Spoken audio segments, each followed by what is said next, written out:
Seville is one of those cities where geography and history seem to have made a secret agreement. It sits in southwestern Spain, on the lower reaches of the Guadalquivir River, far enough inland to feel protected, but connected enough to the Atlantic to become a doorway to the wider world. Today, it is the capital and largest city of Andalusia, with a municipal population of about 686,000 and a wider metropolitan area of roughly 1.5 million people. But Seville is more than a large regional capital.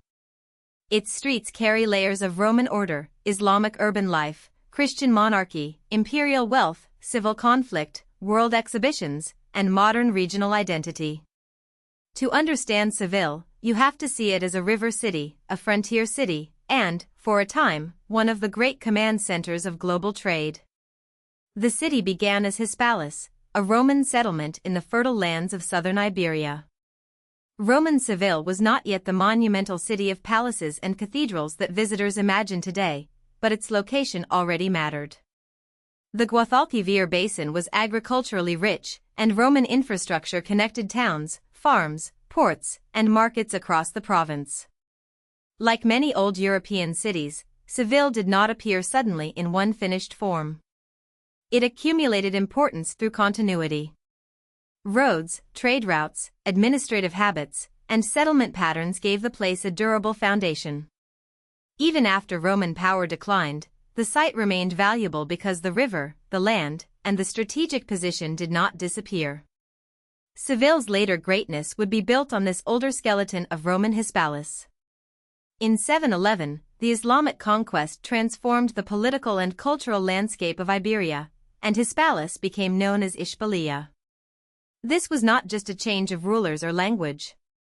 Islamic Seville became part of a wider world of cities linked by scholarship, craftsmanship, agriculture, architecture, trade, and administration. After the collapse of the Caliphate of Córdoba in the early 11th century, Seville became the center of the independent Taifa of Seville. That period mattered because it turned the city into a political capital in its own right. Later, it came under Almoravid and Almohad rule, bringing new influences from North Africa and the Western Islamic world.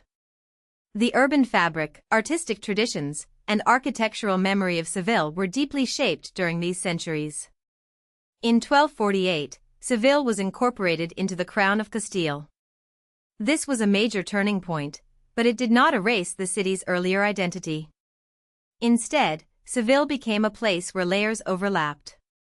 Islamic structures were repurposed, Christian institutions expanded, and royal authority reshaped the city. This kind of transformation is visible in many medieval Spanish cities, but in Seville it became especially powerful because the city had already been important under multiple regimes.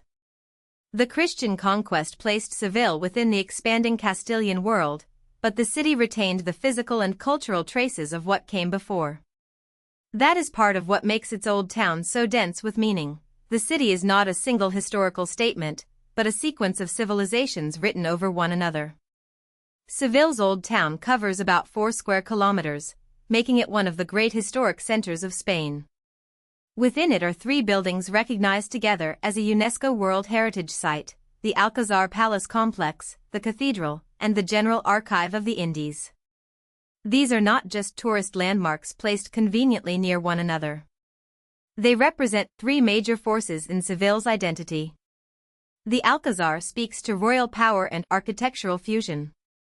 The cathedral announces Christian authority on a monumental scale. The Archive of the Indies preserves the paper trail of Spain's overseas empire. In a short walk, Seville moves from palace politics to religious grandeur to global bureaucracy. Few cities compress so much political, spiritual, and imperial history into such a tight urban core. The Alcazar of Seville is one of the clearest examples of the city's layered personality. It is a palace complex, but it is also a visual conversation between different eras and cultures. Its courtyards, arches, tilework, gardens, and ceremonial spaces reflect the long interaction between Islamic artistic traditions and Christian royal patronage. This is why Seville cannot be understood only through conquest and replacement. Much of its beauty comes from adaptation. Rulers changed, religions changed, and political loyalties changed, but skilled builders, inherited forms, and admired styles continued to shape the city. The Alcazar shows power trying to make itself permanent through architecture, while also borrowing from the very traditions that came before it. Seville Cathedral represents another side of that same historical layering. Built as a massive Christian monument, it stands as one of the great symbols of the city's post-1248 identity. Cathedrals were never merely places of worship. They were statements of wealth, organization, ambition, and authority. In Seville, the cathedral's scale reflects the city's importance and the desire to express Christian power in a place that had already been central under Islamic rule. Nearby, the urban setting reinforces how closely religion, monarchy, and civic pride were tied together. The cathedral anchors Seville's old town, not only visually but historically. It tells visitors that this city was not provincial or marginal. It was meant to be seen, remembered, and respected. Seville's most dramatic rise came in the 16th century, when it became the gateway of the Spanish Empire's transatlantic trade. The Casa de Contratación managed commerce with the Americas from the city, turning Seville into a command center for ships, goods, maps, contracts, taxes, and imperial administration. This was not simply about treasure arriving from overseas. It was about the systems required to control an empire: licenses, records, inspections, navigation, finance, and legal authority. Because of this role, Seville became one of the largest cities in Western Europe during the 1500s. Its wealth and population grew because the city was plugged into one of the most important commercial transformations in world history, the linking of Europe and the Americas across the Atlantic. The reason Seville could hold this role was its unusual port. Although the city lies about 80 kilometers from the Atlantic Ocean, its river connection made it Spain's only river harbor of this kind. That inland position gave Seville advantages. It was connected to ocean routes while remaining protected from the coast's immediate dangers. Ships, merchants, officials, and goods could move through the Guadalquivir system into a city that was already administratively important. But the same geography that made Seville powerful also created limits. River access depends on depth, flow, navigability, and maintenance. A river port can enrich a city for centuries, but it can also become a bottleneck when ships grow larger or conditions worsen. Over time, Seville's grip on Atlantic commerce weakened. Deteriorating drought conditions in the Guadalquivir made river navigation more difficult, and trade gradually moved away from the city. At first, activity depended more on downstream berths. Eventually, the Bay of Cadiz became the stronger choice. This shift was not a single dramatic collapse, but a slow relocation of commercial gravity. In 1680, control of the fleets of the Indies moved toward Cadiz, and in 1717 the Casa de Contratación was transferred there as well. For Seville, this was a profound change. The city did not vanish, but it lost the central imperial function that had made it one of Europe's great 16th-century capitals of trade. The 20th century brought another set of turning points. Seville experienced the turmoil connected to the Spanish Civil War, a conflict that left deep marks across the country. But the century also brought major cultural milestones.